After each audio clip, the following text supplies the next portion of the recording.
Proverbs 23:33. You will see weird things, and your mind will play tricks on you. Makakakita ka ng mga sari-sari mga bagay at paglalaruan ka ng iyong guni-guni. All in the mind. Nasa isip ang lahat. Panginoon, salamat po dahil binigyan niyo kami ng isip. At ngayon nais naming maliwanagan kung ano ang papel ng isip na ito sa aming relasyon sa inyo, sa aming buhay, sa relasyon namin sa kapwa, sa aming kapaligiran. Mangusap po kayo. Kayo ang maging tagapangaral at gamitin nyo lang inyong lingkod bilang tungtungan ng inyong paa at nang maitaas namin ang iyong kadakilaan. Be the speaker, be the preacher, lead us, teach us, Father. In the name of Jesus, your Son, our Lord, we pray with thanksgiving. All in the mind. You are what and how you think. Bakit ang mga tao nagkakaiba-iba ng buhay kahit kuminsan pare-pareho ng nilakihan, pare-pareho ng kinain? Madalas ang dahilan kasi magkakaiba sila ang paraan ng pag-iisip. Magkakaiba ang korte ng utak. Magkakaiba ang kanilang pangunawa, pagpapahalaga sa mga bagay-bagay. At yun ang nagsasadlak, nagdadala sa kanila kung saan man sila napupunta. Your thought becomes your life. Nandyan ka, ganyan ka, dahil sa iyong pag-iisip. Hindi ka biktima ng mga Hapon o mga Kastila o mga Amerikano. Hindi ka biktima ng mga kapitalista o mga komunista. Ikaw ay nandyan dahil ganyan kang mag-isip. Perception is one's reality. Ano ba ang katotohanan? Ang katotohanan ay hindi lang yung totoo. Ang katotohanan ay yung inaakala mong totoo. Ang katotohanan ng iyong buhay ay hindi yung totoong nangyayari, kundi yung sa palagay mo'y ano ba ang nangyayari. Magkaiba ang katotohanan at magkaiba ang ating pagtingin kung ano ang totoo. At ang nagiging totoo, tumatalab, umiiral sa ating buhay ay hindi yung katotohanan, kundi yung inaakala nating katotohanan. Kaya marami mga tao ay nagiging biktima ng sarili nilang pag-aakala, ng sarili nilang mga kamangmangan o kadiliman ng isip o kabaluktutan ng pangangatwiran. Proverbs 4:23, carefully guard your thoughts because they are the source of true life.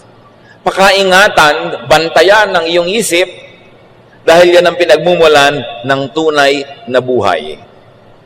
Ang buhay natin ay kinukulayan, kinokortehan, tinutugtugan ng paraan ng ating pag-iisip. Kaya ang buhay ng mga seloso, iba sa buhay ng mga hindi seloso. Ang buhay ng mga mapagduda, iba yan sa buhay ng mga mapagtiwala. Ang buhay ng mga madilim ang paningin sa mundo ay iba sa buhay ng maliwanag ang paningin. Iba ang buhay sa ng mga taong laging nag-iisip ng mga problema, kasakitan, kalungkutan, kesa dun sa laging masaya ang pag-iisip. You are your thoughts. Researchers have found that our imagination can change our perceptions of reality. At hindi ko na kayo pahihirapan ng mga references ng mga researchers that I'm going to quote today. Pero ang dami-dami mga pananaliksik at sinasabi ng mga resulta ng mga ito na ang ating guni-guni ang bumubuo ng konsepto natin ng katotohanan. So marami sa akala natin katotohanan ay guni-guni. Akala. Your mind can literally play tricks on you by changing illusions into what seems like reality. Kung selosa kayo, nakakita lang kayo ng konting bahid ng kung anong marka sa damit ng asawa nyo, nangalo niya na siya, yun ang inyong reality. Pagka kayo naman ay mapaniwalain, kitang-kita na niloloko kayo, nagpapaloko pa kayo. Kasi yung paniniwala nyo ay hindi kayo niloloko. Pagka kayo ay mayabang, ang tingin nyo sa lahat ng nagpapakita ng kanilang galing ay tinatalo kayo. Pagka kayo ay mapagduda, ang tingin nyo sa lahat ng tao, kayo'y niloloko. Pinaglalaroan tayo ng ating isip.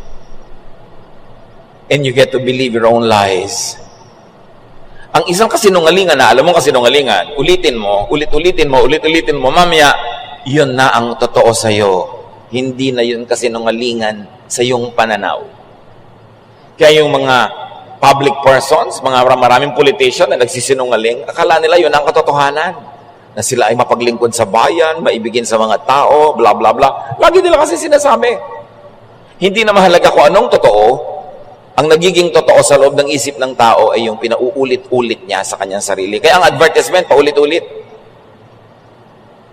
Para pag tumanim sa utak mo, yun na ang totoo. Hindi ka na mabubuhay ng walang soft drink, hindi ka na mabubuhay ng hindi maputi ang labada, hindi ka na mabubuhay pagka ganito at pagka ganon. Kasi paulit-ulit, yun ang nagiging totoo sa paningin mo. And to a large extent, your mind can create reality at a mental level. Merong isang pasyente na dahil sa kanyang religious belief, ayaw niya ng blood transfusion. Nauubos ang kanyang dugo, sa pilitan na siyang binigyan ng blood transfusion with the consent of her mother-in-law. Dahil naniniwala siya na masama ang blood transfusion, hindi tinanggap ng kanyang mga ugat yung dugong isinasalin sa kanya. And needless to say, she died.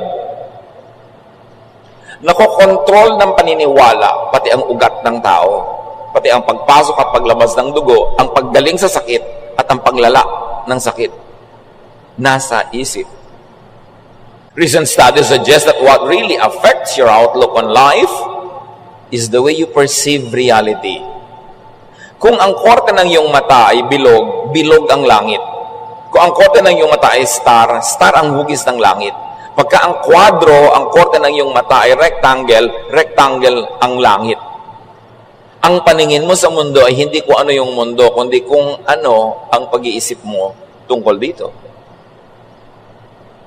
Kaya kung iniisip mo na mahigpit ang Diyos, malupit ang Diyos, malupit ang Diyos na susundan mo. Iniisip mo yung mabait ang Diyos, mabuti ang Diyos, mabuti ang Diyos sa tingin mo.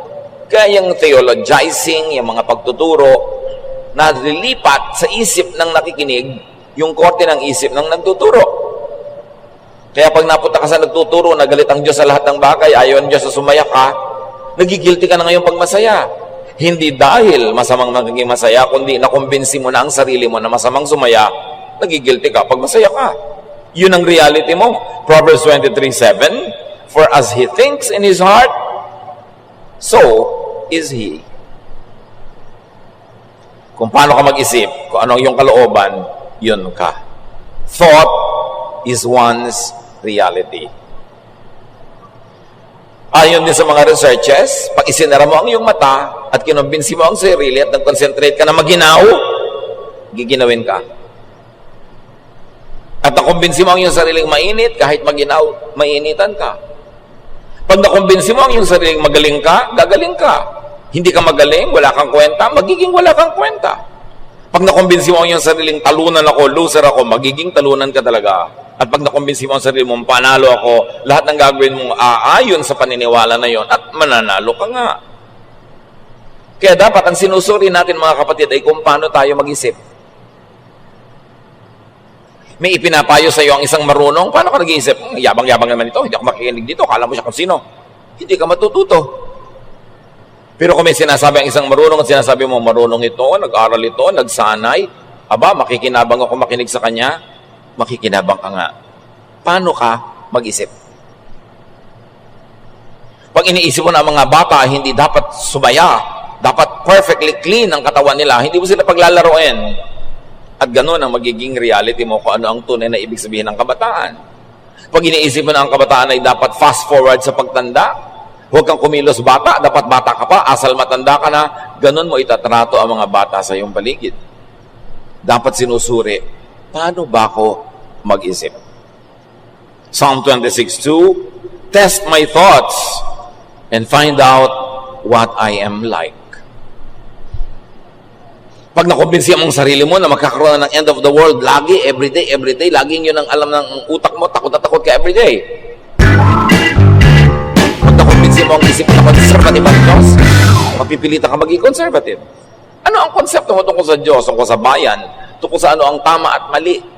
Ganun ka mabubuhay. At pag nakumbinsi ka ng mga religious teaching na masama ka, makasalanan ka, marumi ka, laging ganun ang paningin mo sa iyong sarili. Ano ang pinapayagan ninyong pumasok sa inyong isip? Pinapayagan nyo ba ang mga basurero na magtapon ng basura sa inyong bakuran? Hindi. Pinapayagan nyo ba ang magnanakaw na pumasok sa inyong bahay? Hindi. Pero bakit natin pinapayagan ang maraming mga maling kaisipan na pumasok sa ating utak? Samantalang yung utak ang sentro ng ating pagkatao, doon nagmumula ang lahat ng ginagawa natin sa ating iniisip. At hindi lang yon, kung anong iniisip mo, yun ang ina-assign mo sa iba. Kaya yung mga tatay na sobrang nang denggoy ng mga babae nung binata pa siya, ang higpit sa mga anak na dalaga kasi iniisip niya lahat ng lalaki sa mundo mangdedenggoy pagka mayroong pagkakataon. Yung mga babae na sobrang kumirengkeng nung araw, akala nila lahat ng babae kikirengkeng, kaya dududa sila sa lahat ng babae sa mundo. Kung ano ka, ina-assign mo yun sa iba. Kaya ang sabi nila, ang magnanakaw ay galit sa kapwa magnanakaw. Kaya kung mapangloko ka, iniisip mo lagi, niloloko ka ng lahat ng tao. Ngayon, kung hindi ka naman mapangloko, iniisip mo walang manloloko, kaya naloloko ka. Yung ay mga sobrang bababait, hindi naman siguro. Babait siguro naman yung tao. Ninanakawan na nga, hindi naman siguro. Kasi hindi siya magnanakaw. Kaya ina-assign niya sa iba na hindi rin magnanakaw yung mga yon. Kasi ganun ako. Ina-assign natin ang ating sarili sa iba. Kaya kung paano ka mag-isip tungkol sa kapwa, isang salamin yon kung sino ka. We can project our thoughts in the minds of other people. Kung anong iniisip natin, iniisip natin na yun din ang iniisip ng ating kapwa. Kaya marami sinasabihan mo ko ng good morning, mangungutang ka, no? Yung kasi pag nag-good morning tayo, may masama tayong balak sa kapwa. So pag may nag-good morning sa atin, iniisip natin, may masamang balak din sila. Proverbs 27:19, you see your face in a mirror and your thoughts in the mind of others. Kung paano daw nakikita mo ang mukha mo sa salamin, pag nananalamin ka, ganon din mo nakikita ang sarili mo sa mukha ng iba. Hindi mo sila nakikita, ang nakikita mo, sarili mo rin. Kaya kung manloloko ka, iniisip mo, manloloko ang lahat. Kung mabait ka, iniisip mo rin, mabait ang lahat. May advantage, may disadvantage. Pag hindi natin sinuri kung paano tayo mag-isip. Thought power is the key to creating your reality. Pag marumi ang iyong buhay, marumi ang iyong isip, marumi rin ang tingin mo sa kapwa. Pero pag mabait ka, mabuti, normally ang tingin mo rin sa iba, mabait at mayroong likas na kabutihan. To control your destiny, para makontrol mo kung saan ka pupunta sa buhay, you must learn to control the nature of your dominant, habitual thoughts. Dahil kung paano ka mag-isip, ayun ang iyong magiging buhay, dapat kontrolan mo ang pag-iisip mo at dalhin mo doon sa gusto mong buhay. At yung kadalasan ay paraan ng iyong pag-iisip, yun ang pupuntahan ng iyong buhay. Kung negative ka mag-isip, magiging negative ang buhay mo. Kung lagi ka na lamang na madilim ang isip, madilim ang paningin sa mundo, magiging madilim ang buhay mo. Paano ka mag-isip? You can attract into your life that which you intend to have and experience by thinking about it. Marami ng researches na nagpatunay niyan. Your thought is a magnet in reverse. It attracts its own kind. Nakita niyo? Drug user ka. Tatatlong minuto ka pa lang sa kabalatuan, may kabagana ka ng drug user doon. Kilala mo na agad. Kung ano yung issue mo, magulap pa lang sa isang lugar, nakahanap ka na ng mga kapwa. Nagtitipon-tipon kayo, nagkakakilala kayo agad. Sa isang pikwas ng mata, sa isang kurap ng halukap ng mata, nagkakakita-kita na yung magkakagrupo.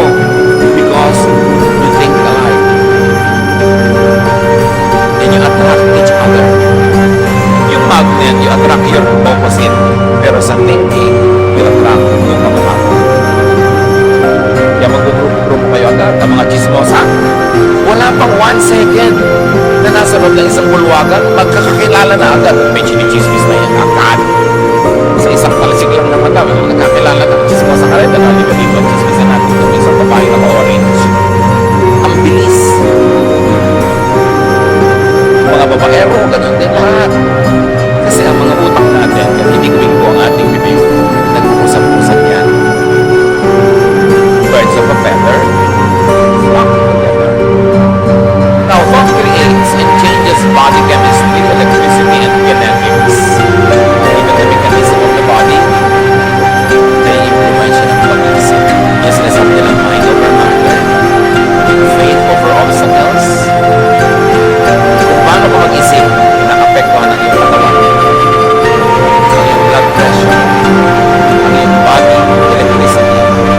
Kaya kung lagi mong iniisip na may sakit ka, talagang pagkakasakit-sakit ka. Ngayon, may sakit ka, pero lagi mong iniisip yung maganda, yung mabuti, yung malusog, malusog ka. Kasi ang nasusunod, hindi ang katawan, ang isip. Hindi yung sinasabi ko sa inyo yung totoong sample sa buhay, hindi pumasok ang dugo sa ugat niya. Hindi na kaya ng siya na papasukin sa ugat niya yung dugo. Kasi ang lakas ang isip niya. So kung lagi ka rin nakalugmo, patamlay, kasi iniisip mo. Ayaw mo ng kalagayan mo ngayon, palitan mo ang pag-iisip mo. Kung meron kang gustong palitan sa buhay, una ang papalitan mo, paano ka mag-isip. Lagi ka nalang walang pera, palitan mo ang pag-iisip. Kasi kaya ka laging walang pera, pag nagkapera ka, ang iniisip mo gumasta. Yung mga nagkakapera, pag nagkapera, ibinupunan, hindi ninegosyo o itinatabi nila. Kaya may pera sila. Kaya pag lagi kang walang pera, kasalanan mo yan, ganyan ka mag-isip. Yung nagkakapera naman, ganun sila kasi mag-isip. Uuwi sa probinsya, makakulo sila ng marami mga bago na sa silang panlang doon. Ganyan po, pwede ko mga negosyo. So pagpunta niya sa probinsya, pupunin yung mga ulit, dadali niya sa city, ibebenta niya. Mamimili naman sa doon mga murang mga damit-damit, dadali niya sa probinsya. Para pagkakabili niya ng ulit, may binibenta siyang tela, may binibenta siyang mga damit, lagi siyang may pera. Kasi ang isip niya lagi, paano kaya ako magawa ng pera? Ano yung mga, paano kaya ako hihingi? Paano kaya ako magtitingin siya? Paano kaya ako dadahin? Yun ang lagi, walang pera. Wala kang pera kasi ganyan ka mag-isip. Wala kang ibang dapat sisihin. Kaya mahina ang iyong katawan. Maaaring nagkaroon ka ng sakit pero hindi tinalo ng iyong isip. Humina ng humina. Kung wala naman, pero isip ka ng isip, nagkaroon ka. Isip ang nagkaroon. Kaya sabi na ng ating opening verse, Proverbs 23:33, you will see weird things and your mind will play tricks on you. Yung mga tao papanawalain sa multo, namatay ang lola nyo, nakahiga kayong parehong mang pinsan mo. Ikaw, bigla mong nararamdamang may malamig na humaplo sa mukha mo, may humila sa paa mo, may nagtanggal ng bra mo. Pero yung pinsan mong katabi, wala namang naramdaman. Kasi yun ang laman ng utak mo eh. Naniniwala ka, mangyayari. Kaya pag may hindi naniniwala, kahit may nanguhula dyan, may nang kukuha ano-ano, sabihin na, walang kokontra. Kasi pag kinontra ng utak mo yun, mananalo yung utak mo. Hindi matutuloy ang ginagawa nila. Kaya sasabihin iba, walang kokontra. Ang lakas ng utak ng tao. Madami sa nangyayari sa atin, guni-guni. Bakit sa mga bahay, kahit sa Maynila, ang lagi nakakakita ng multo, yung kanilang mga kasambahay na galing sa probinsya, pero may-ari ng bahay, walang nakikita. Kasi yung mga galing sa probinsya, ang laging araw-araw, lumaki ng multo ang iniisip, multo ang pinag-uusapan, kaya kahit na kurtina lang yung gumalaw, nakakakita ng multo. Laman kasi ng utak. The mind could be twisted and corrupted by stimuli, by perception. Ecclesiastes 7:29, I did learn one thing. We were completely honest when God created us, but now we have twisted minds. Nababaluktot ang isip. Depende kung sino laging kausap, sino laging pinapakinggan. Pagka inggitera ang kausap mo, mamaya magiging inggitera ka na rin. Pinag-iingatan kung sinong pinapakinggan. Kasi naglalagay sila ng content ng ating utak. The mind could be intoxicated and confused. Kita niyo yung taong matino pag nalasing, kung ano ginagawa. O kaya, pag kumain, merong biglang, antukin na. Wala na siyang pakialam sa mundo. Kasi yung chemistry, chemicals na pumapasok sa ating katawan, sumasama sa ating dugo, naaapektuhan ang ating pag-iisip. Kaya yung mga mahiyain, pag nalasing, kumakapal. Yung mga hindi makapagsalita, pag nalasing, biglang kung ano sinasabi. Kasi nakokontrol ng chemicals ang kanilang utak. So, ganun yun. Yung utak mo, nakokontrol niya yung blood chemistry mo, kaya kahit na hindi ka kumakain ng asukal, pagka na-stress ka, tumataas ang blood sugar. Pero baligtad din, kung ano rin yung nasa blood mo, makaka-apekto din sa utak mo. Kita nyo ginagawa ng mga tao, mga addict, yung mga under the influence of drugs. Pati 95-year-old lola ginagahasa. Tapos pagka na bumalik sa katinoan, ay nagsisisi. Kasi iniiba tayo ng chemistry ng blood.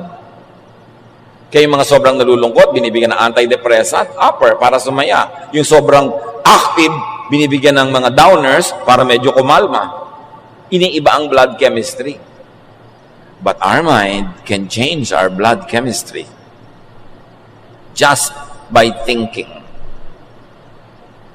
The mind could be a source of comfort or torture. Kaya kung ikay matatakotin, lagi kang takot. Yung mga hindi matatakotin, hindi takot. Katulad ng sinasabi ko na magpinsa na nakahiga, isa takot sa multo, isa hindi. Mahibig ang tulog ng hindi takot. Yung takot, mapakababaw ng tulog. Kasi ganun siya mag-isip.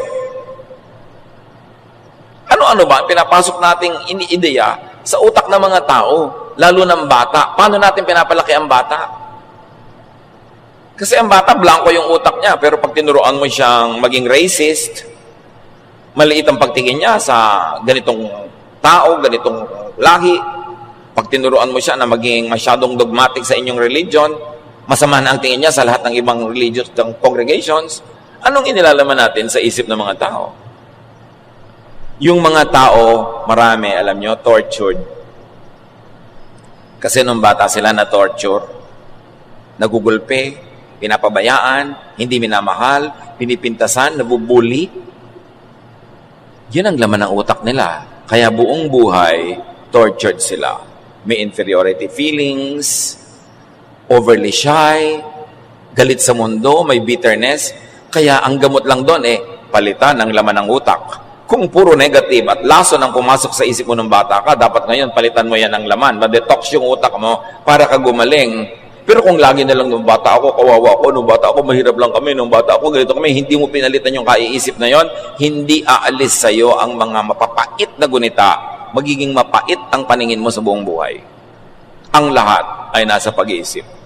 The mind could be a source of comfort or torture, of hope or hopelessness, of trust or doubt, of faith or unbelief, of feelings or non-feelings.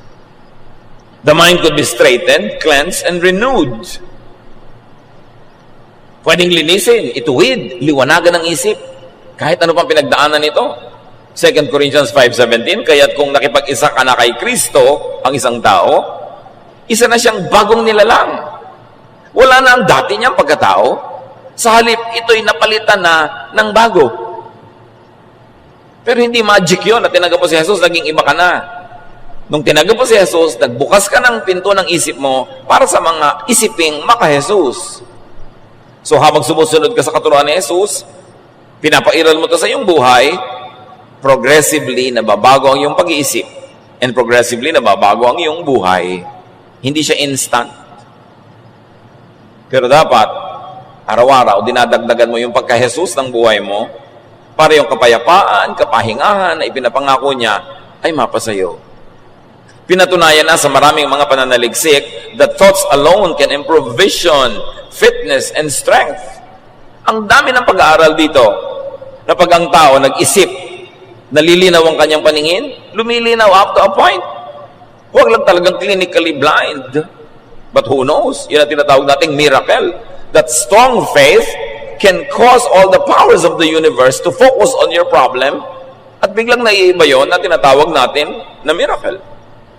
Mga taong napapalusog ang katawan nila sa pag-iisip nila ng mga pampalusog na mga ideya at lumalakas maging ang kanilang physical strength. Alam niyo yung placebo effect. It works because of the power of thought. Maraming ganitong experiment sa medisina. Dalawang grupo ng pasyente. Isang grupo tinurukan ng tunay na gamot. Sinabi, gagaling ka sa gamot na ito. Isang grupo ang itinurok lang tubig. Hindi talaga gamot. Pero pinapaniwala sila na gamot din yon. Naggalingan din sila. Kasi naniniwala sila. May mga grupo ng pasyente na ipinagdarasal ng isang prayer group at mayroong isang grupong hindi ipinagdarasal. Everything else being the same, mas tumalab ang paggamot at pag-aalaga doon sa ipinagdarasal. The power of the mind, the power of prayer. Na pag napakalakas ang iyong pananalig, may kapangyarihan ang iyong isip, lumalabas sa iyong bungo ang lakas na yon, nakakarating doon sa gusto mong pag-ukulan ng lakas na yon. Kabangha-mangha.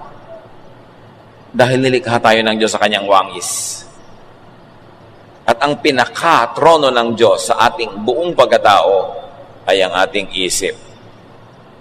Pag Diyos ang nag-ahari sa ating isip, ang kapangyarihan ng Diyos ay nagiging atin.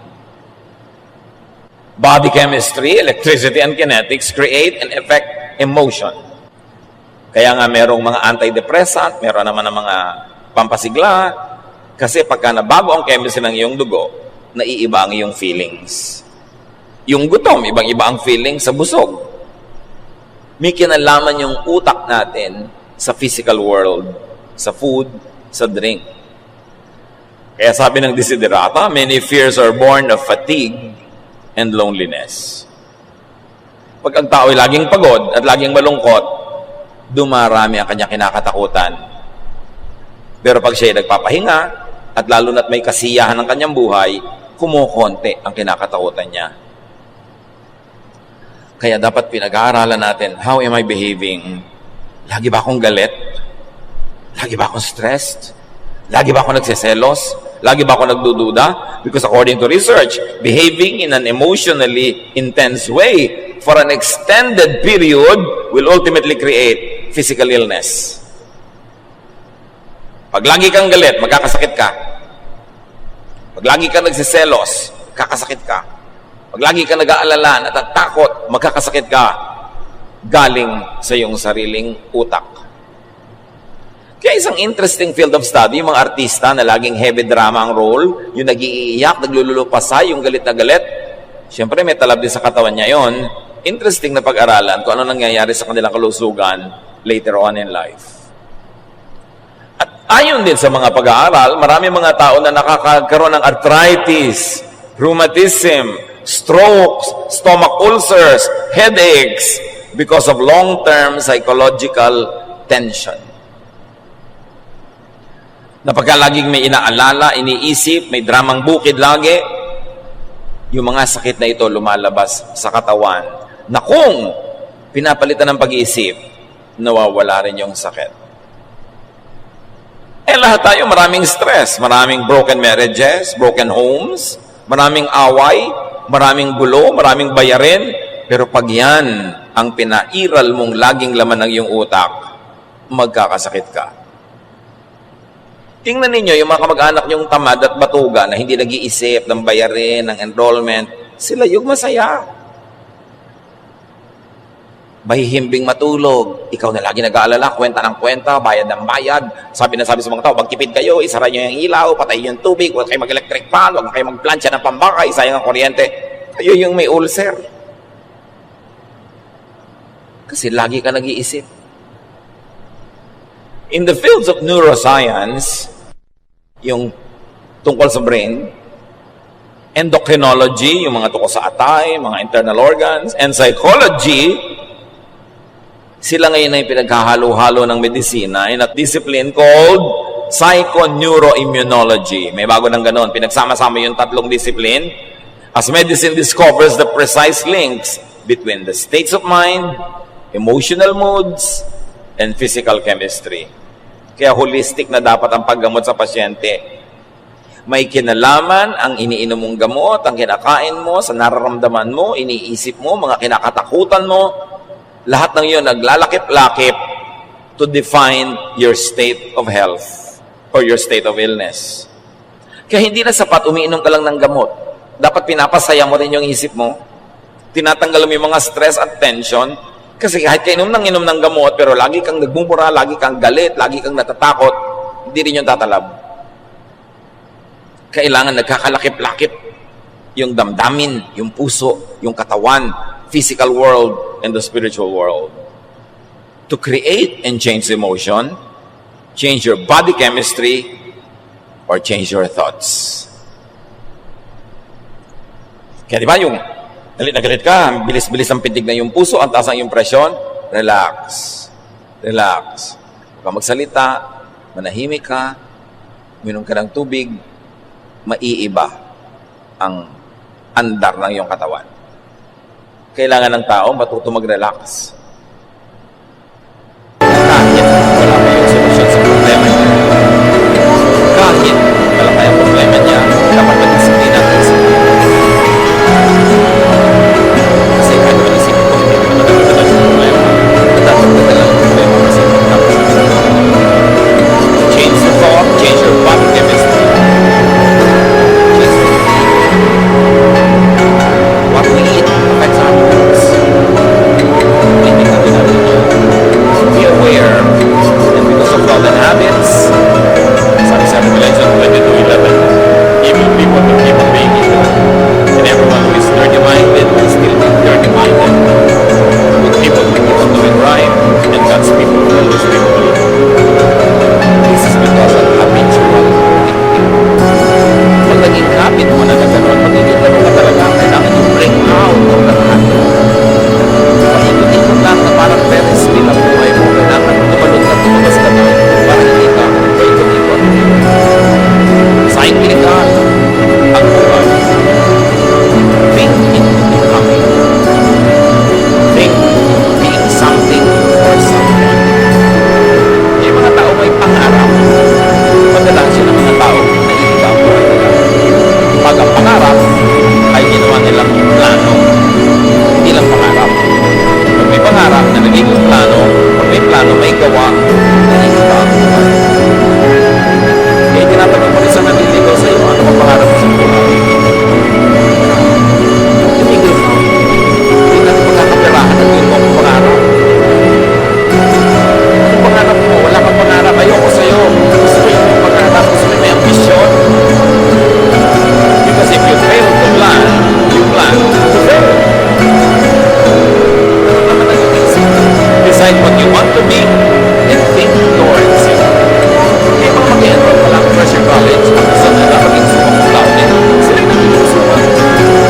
Hindi yung walang plano ng God. Suma mo. Walang ganon. Pinaplano yan. Pinagtatrabawan, ginagawa, ginaakyat para mangyari. It all depends. Mahirap kaya pag-iyan na magkahirap-hirap. Kasi pinito magkakit sa kailangan mo. Wala tayo magagawa. 30 years later, mahirap kami. Pero yung kapatid na sinabi niya, ayoko na ganito pagkain. Ayoko na ganito pagkain. Ayoko na ganito pagkain. Kaya 30 years later, mabuhay. Kasi sa isip niya, lalo yung kailangan isip. Iisip niyo, napakadalas siyang Panginoon. Bakit? Kasi ang iniisip mo, manalangin niyo kahit walang amen. Mark 11:24, everything you ask for in prayer will be yours. Only you have faith. Kasi ang faith, hindi lang naniniwala ako, Lord, bigyan niyo po ako ng magandang buhay. Hindi lang yun naniniwala. May plano yun. Magagandahin niya yung buhay niya. Kasi ang tunay na faith, pananalig, may action. Hindi lang kasal. So kung tunay ka nagdarasal, Lord, bigyan niyo po ako. Gusto ko mag-rapid sa buhay. Gusto ko makatapos sa ganito. Gusto ko makapagtanim ng limang hektaryang pinyahan. Siyempre, may gagawin ka. Kasi naniniwala ka na yan ang maganda para sa'yo. Faith without action is dead. Kaya ang sabi, pag ipinanalangin mo at naniniwala ka, matutupad. Hindi magic. Kasi ang paniniwala mo ay magbubunsod sa iyo para gawin ang lahat ng tamang dapat na hakbang para mangyari yung ipinanalangin mo. May kapangyarihan ng panalangin na tunay na paniniwala. Kaya baliwala yung prayer na hindi ka naman naniniwala, pray ka pa ng pray. Oy, ba't ka nag-pray na gumaling ka, naniniwala ka ba? Hindi, malay mo rin mangyari. Wala mangyayari doon. Kailangan kumbinsido ka sa loob ng iyong isip. Kaya yung mga tao na naka-accomplish, umahon sa lusak, na-improve ang buhay, napaganda ang lahat, naniwala yun na pwede niyang magawa yun at gumawa siya ng mga tamang hakbang para gawin yun. Pero yung mga tao walang pagbabago sa buhay nila, yung mag-asawa na kakakasal pa lang, isang linggo, away na ng away, after 1 month, away ng away, isang taon, away ng away, 10 years, 20 years, 30 years, 40 years, away ng away. Wala naman kasi silang iniisip na baguhin ang utak nila eh. Yung siloso, siloso pa rin. Yung tamad, tamad pa rin. Yung palaaway pa rin. So away sila ng away kasi wala silang binabago. Kung ayaw mo ng buhay mo ngayon, baguhin mo ang pag-iisip mo tungkol dyan at yun ang simula ng pagbabago. Hindi pwedeng parang lumaglag mula sa langit ang pagbabago. Walang ganun. Pinagtatrabahuhan ang pagbabago. Kaya ang utak natin na mahalaga. Kaya yung matalino na sa likas, nag-aral pa na nag-aral, nakipag-usap pa sa marami mga matalino, nag-observe ng nag-observe, patalino ng patalino, maiiwan nun kahit mga kaibigan, kamag-anak, kapatid, na hindi aral ng aral at hindi masyadong hasa ng kanilang karunungan. Maiiwan lahat. Kasi yung utak, patalino yun ng patalino habang pinapatalino mo at pabobo ng pabobo habang pinapabobo mo. So, sino ang mga kausap mo? Mga bubing ba o mga matalino? Huwag ka magtaka. Pag nakikipag-usap ka dapat sa mga hindi matalino, it's only out of charity, but not for amusement or enjoyment. Kasi pag enjoy na enjoy ka na mga kausap mo yung hangal, magkakanda-hangal-hangal ka sa buhay. Kaya pagtanda mo, walang nangyari. At yung mga taong walang nangyari, 5 years ago, 10 years ago, 15 years ago, pag nakita mo, yung pa rin ang utak, wala man lang nakausap na matino yun. Wala man lang nabasang matinong libro, napanood na matinong show. Wala. Kaya yun pa rin at yun ang utak. Nakulong ang utak. Choose what to hear, what to listen to, and what to tell yourself. Pipiliin mo kung sino pinapakinggan, anong nakikita, at kung ano ang sinasabi ng utak mo sa sarili mo. Anong sinasabi ng utak mo sa sarili mo? Kawawa ka. Dapat kaawaan ka ng mga tao. Dapat tulungan ka nila. Dapat bigyan ka nila kasi kawawa ka. Magiging pulubi ka. Pero pag sinasabi mo sa utak mo na, hindi ako aasa ng aasa, kahit binibigyan nila ako, tinutulungan nila ako, gagawa ako ng paraan, maghahanap buhay ako, magiging independent ka. Ano ang sinasabi mo sa sarili mo? Kasi yun ang gagawin mo eh. Ecclesiastes 7:21, do not pay attention to every word people say. Pinipili mo ang pinapakinggan. At nakikinig ka na, may salaan pa yung tenga mo para mayroong pinapapasok at mayroong hindi.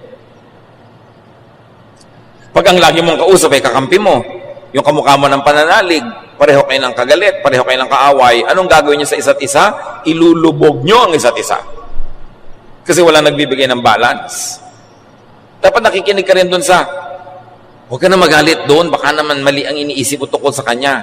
Ngayon, sa kanya ka nagalit. No, dapat nakikinig ka sa ganon. Hindi yung kampi ng kampi sa'yo, kahit ano na lang, lagi mong kakampi.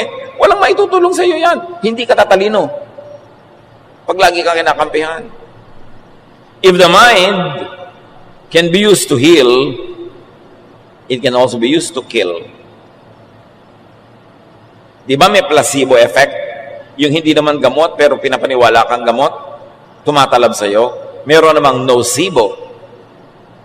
Yung gamot na, pero pinaniniwala ka, hindi pa rin yung tatalab. So, hindi pa rin yung tatalab kahit gamot yun. Negative beliefs or negative expectations can kill. Yung ginagawa ka na ng mabuti, so hindi naman mabuti yan. Yung meron ka na gamot, hindi naman ito tatalab. Ayoko naman ito. Hindi mo dapat asahan na tatalab nga. Kasi yung madilim ang paningin sa mundo, tatampakan ng mundo ng kadiliman. Kung anong iniisip mo, yun ang ibibigay sa iyo ng mundo. Importante na maunawa natin ang kapangyarihan ng isip. Research shows that thoughts are capable of affecting everything From the simplest machines to the most complex living beings. Merong talab ang isip sa ibang bagay outside of your brain. And the informed could always suspect an evil spirit. Lagi na lang na, ay, may evil spirit, may evil spirit. Yan ang laging tinatakbuhan ng mangmang. Laging evil spirit. Bagamat merong totoong evil spirit, pero ang konti-konti ng totoong evil spirit na nangyayari sa paligid, may dahilan yon, may reason yon, may science yon, kung aalamin mo. Kaya yung telekinesis, yung research na napapagalaw ng isang tao, halimbawa yung baso na malayo sa kanya, yung mga mangmang sasabihin agad, evil spirit, demons. No. This wonderful study about the human brain is giving us a lot of proofs that the mind can move even physical things. Di ba ganyan ang mga himala sa Bible? Pag sinabi ng propeta, hindi ulan ng 7 taon, hindi nga umuulan, ang lakas naman ng isip nun na in religious parlance you call faith. Ang lakas ng faith. Pag sinabi ni Jesus na bumangon ka dyan, bumabangon nga pati patay. Ang lakas ng isip. Na ang lakas ng pananalig. Hindi demonyo yon. Huwag kayo laging tatakot sa puro na lang demonyo. Pag kami hindi tayo alam, demonyo. Science could be God's last prophet. Nakikita natin yung mga wonderful works of God in nature through scientific research. Every thought we have is tangible energy with the power to affect even the physical world. At napapatunayan nga yan, tulad ng paulit-ulit kong binabanggit na ayaw niyang tanggapin yung dugo na ipinapasok sa kanyang ugat, hindi talaga pumasok. Researchers have demonstrated that human intention can even affect a variety of living systems such as bacteria, mga daga, mga pusa at aso, pati paglangoy ng isda, naapektuhan ng iyong pag-iisip. Sabi niba, witchcraft. Ayan na naman, yung mga mangmang, laging witchcraft ang pinagbibintangan. May galis ka na, ay, nakulam ka. Galis lang yun. Why that power? Bakit ganun kalakas ang isip ng tao? Because humans are created in God's image. We were created in God's image. There's a bright and beautiful slice of God in each one of us. Kaya ganun na lang ang ating isip. Kaya sabi ni Jesus, everything is possible for those who believe. And why is it possible? Your mind power can move it because you were empowered by God. Hindi yan masama, hindi yan kadiliman. Diyos ang nagbigay para gamitin mo sa tama. Sabi ng Psalm 139:14, I praise you because I am fearfully and wonderfully made. Ang ganda-ganda ng pagkakalikha nyo sa akin, O Diyos. Binahagi na nyo ako, di man ako dapat at karapat-dapat. At yung bahagi na yon sa isip. Mark 11:24, sabi ni Jesus, therefore I tell you, whatever you ask for in prayer, believe that you have received it, and it will be yours. Prayer, faith, mind, power. At hindi yun galing sa demonyo. Galing yun sa Diyos. Because all perfect things come from above, from the Father of lights, who does not change like shifting shadows. Every good and perfect gift is from above. Satan is not a creator, he's only a destroyer. So anything powerful and creative could only come from God. Quantum physics has proven that living things are constant transmitters and receivers of measurable energy. Ang lalim ng researches na bawat living thing may energy and they're connected, interconnected. Kaya yung mga iba, napapatunayan nila na lalong lumulusog ang halaman pag kinakausap. Pag pinupuri, pag minamahal. Pati tubig, kinakausap. Because there's a life in it. At hindi yun witchcraft. Hindi dapat nabubuhay ka sa takot. Because God has infused His power in everything that He has created. Kaya tayo interconnected eh. May connection tayong lahat. Yung mga tao na mapag-alaga ng mga halaman, who knows? Kung yung mga halaman, inaalagaan din sila bilang ganti. Ang mga isipin daw, thoughts, are bundles of electromagnetic energy. And new models of consciousness depict it as being able to move beyond physical boundaries like energy does. In other words, thought can move things. Kaya ibang takot na takot sa mga possession, mga demonic possession. Bakit itong taong to? Napapasara niya yung pinto, tinitingnan lang niya, demonyo agad ang pinagbibintangan. Because there are people who are very, very, very tortured inside of them, full of negative energy, full of anger, full of pain, full of sorrow and bitterness, that their thoughts could close doors and scare people and hurt people because they are full of negative energy. Hindi lahat dapat demonyo ang pinagbibintangan. Di ba merong mga ganon? Kung minsan yung mga nag-iibigan, alam mo, naisip kita kaninang 2 a.m., iniisip din kita nun. Yung nagkukonekta yung mga isip nyo, yung tinatawag na iba na mental telepathy, natatakot na naman sila doon. Nakakapaglakbay talaga yung isip mo outside of your utak, outside of your skull. Because we were fearfully and wonderfully made. Si Jesus nga pinabiyahe niya sa bangka yung mga disipulo niya. Naiwan pa siya, nanalangin pa siya. Mamaya, naglalakad na siya sa tubig, inabutan na niya. Nalilipat yung katawan niya from here and there. Lumalampas siya sa mga pader, sa mga dingding. Nakakapasok siya doon sa room na nandun na kanyang mga disipulo at nagtatago. The mind can overcome the physical world. And it's a very tantalizing area of study in medicine. Kung paano sa pag-iisip mo ay matutulungan mong gumaling ang sarili, at kung paano sa pag-iisip mo ng mga nakakalungkot, nakakatakot, ay tinutulungan mo ang sarili mong mabulok, manlumo, manghina. Matthew 7:7, ask, and it will be given you. Seek, and you will find. Knock, and the door will be open to you. At palitan nyo yung ask, seek, and knock with think. Think, and it will be given to you. Think, and you will find it. Think, and the door will be open to you. Prayer, faith, belief, mind power could all be under one and the same umbrella. This is the power of faith and prayer. Faith moves the physical world. Kaya sabi ni Jesus, if you have faith as big as a mustard seed, tell this mountain to lift itself up and it will. Siyempre, isang exaggerated na figure of speech yun. Pero sinasabi niya, kayang pagalawin ng utak mo, ng pananalig mo, pati bundok. Kaya kung tutusin, 2,000 taon ng Christianity, ang konti pa nang alam natin tungkol sa Diyos at kay Jesus. Kasi hindi pa natin napapalakad yung bundok. Bakit nung panahon ni Jesus, ang daming napapagaling mga disciples, mga patay binubuhay? Ba't ngayon wala? What kind of faith was lost? What did they know then that we don't know about now? That the power available to them then no longer seems to be seen anywhere near us now. Yun ang dapat nating balikan. The power of faith, which is the power of prayer, which is the power of the mind. Control thoughts to control emotions. Kaya mga tao na napipigil ang kanilang isip, napipigil din nila ang kanilang emosyon. Kahit nalulungkot, hindi sila naglulupasay kasi sa isip pa lang, kinokontrol na nila.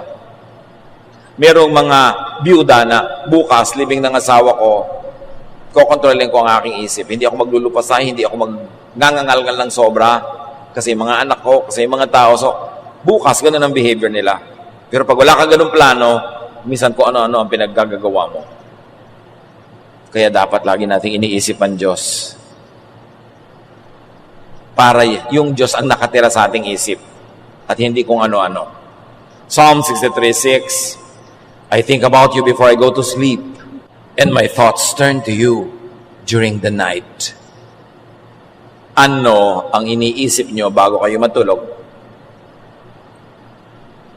Siyempre, yun ang mapapagnipan nyo. Meron matutulog na lang, nanonood pa ng horror. Matutulog na lang, magbabasa pa naman kung ano-anong comment sa Facebook na siya ay minumura, pinapagalitan, iniinis. Bakit mo tatambakan ng laso ng isip mo ay matutulog ka na? Gusto mo yun, ang baon mo buong gabi? Sabi niya, my thoughts turn to you during the night. Siya ang dapat isipin. Think of God often. Let God dwell in your mind. Your mind, your thought, is the temple of God.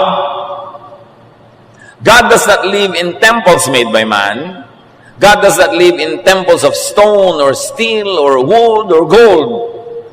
God lives and dwells in the mind of the believer.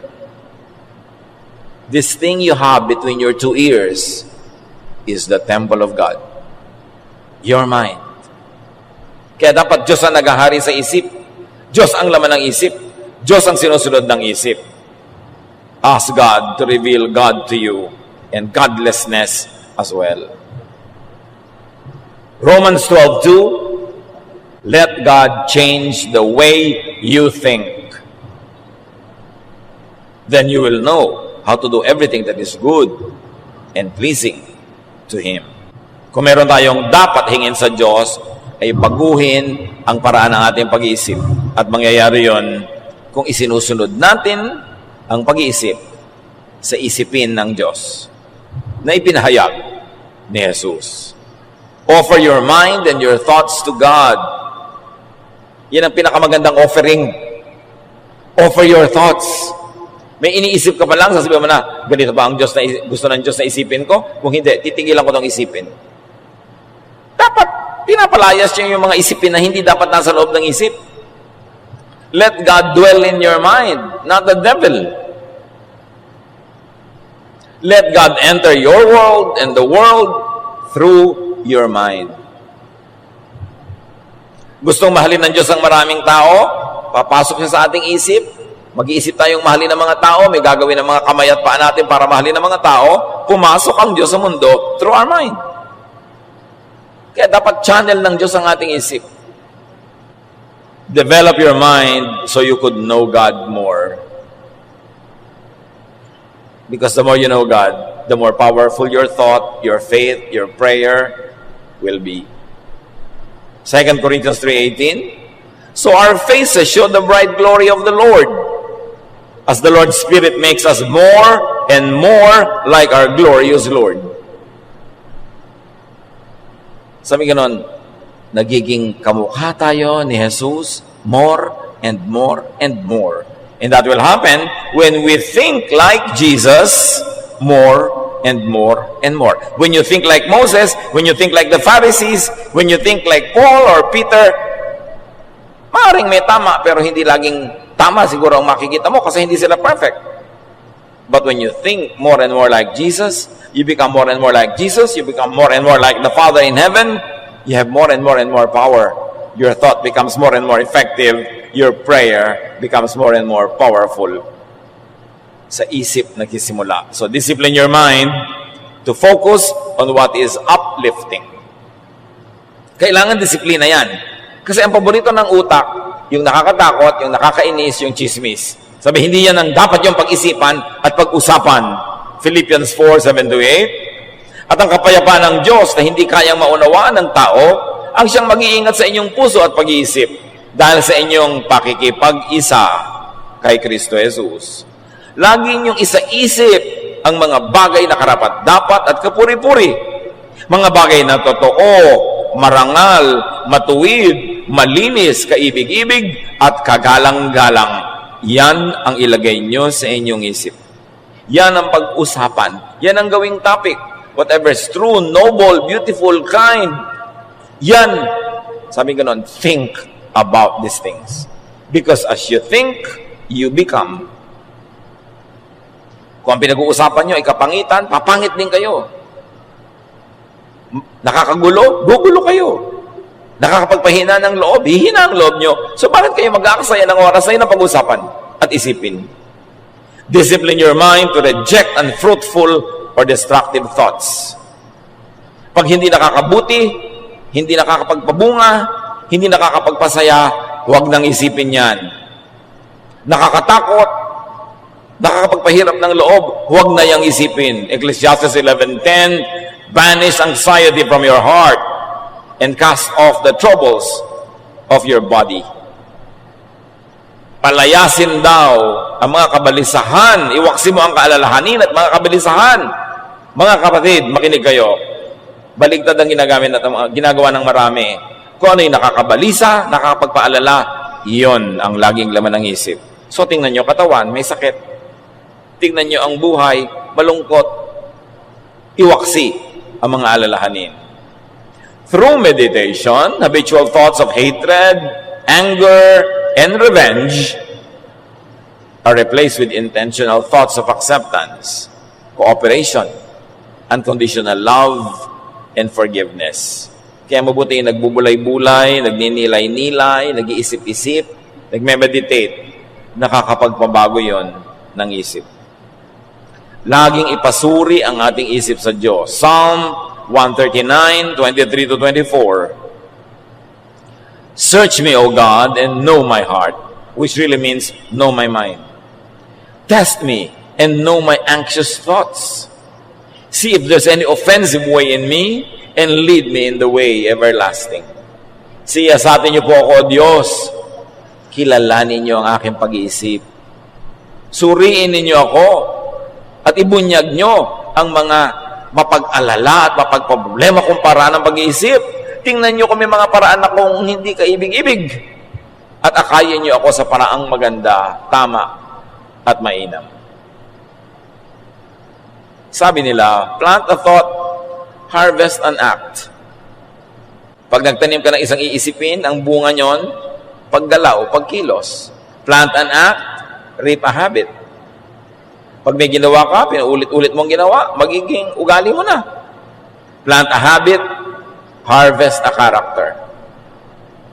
Kung ano ang lagi mong ginagawa at pinapaulit-ulit, magiging gano'n na yung pagkatao. Plant a character and harvest a life or a lifestyle. Kung ano ang karakter mo, yon ang lifestyle.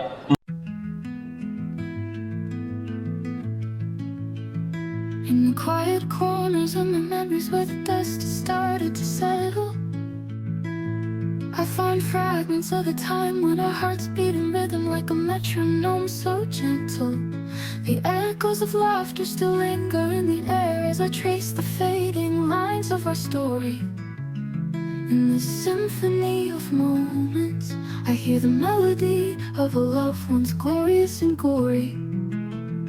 Oh, the rhythm of our hearts, a song so bittersweet.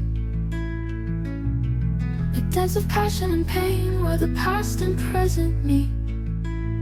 In the silence, I hear your voice calling out to me.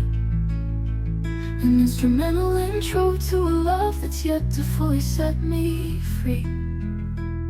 In the canvas of my mind, I paint the memories in art pop hues. In these shades of love, where the colors of our souls intertwine subdued.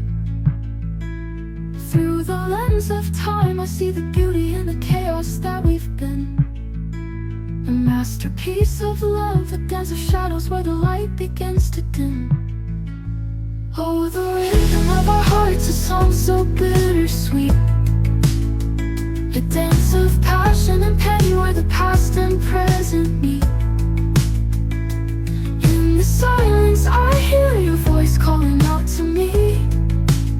An instrumental intro to a love that's yet to fully set me free. In the canvas of my mind, I paint the memories in art pop hues. In these shades of love, in these shades of love, where the colors of our souls intertwine subdued, subdued. Through the lens of time, I see the beauty in the chaos that we've been. A masterpiece of love, a dance of shadows where the light begins to dim. Oh, the rhythm of our hearts, a song so bittersweet. A dance of passion and pain, where the past and present meet. In the silence, I hear your voice calling out to me. An instrumental intro to a love that's yet to fully set me free. In the quiet corners of my memories where the dust has started to settle, I find fragments of a time when our hearts beat in rhythm like a metronome so gentle.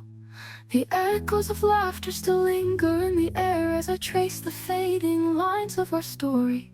In this symphony of moments, I hear the melody of a love once glorious and gory.